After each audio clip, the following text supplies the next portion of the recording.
You're searching for the perfect Linux distribution, and I found exactly what you need to know.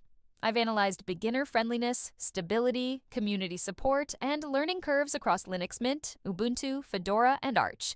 Watch till the end for the clear winner based on your experience level. Linux Mint is the absolute beginner champion built on Ubuntu's foundation, but with a traditional desktop that feels familiar to Windows users.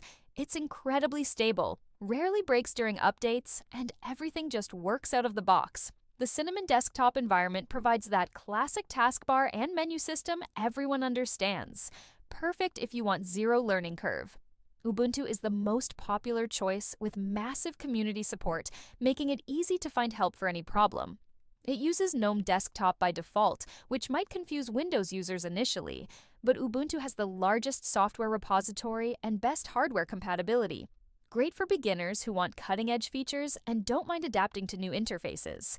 Fedora is the developer's favorite, featuring the latest software and technologies before they reach other distributions. It's more stable than Arch, but less stable than Mint or Ubuntu, requiring some Linux knowledge to troubleshoot occasional issues. Fedora gets new features first and is backed by Red Hat, making it excellent for programmers and tech enthusiasts.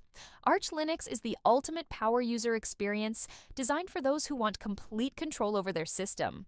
Installation requires command line expertise and solid Linux fundamentals, but you get unlimited customization and bleeding-edge software through rolling releases.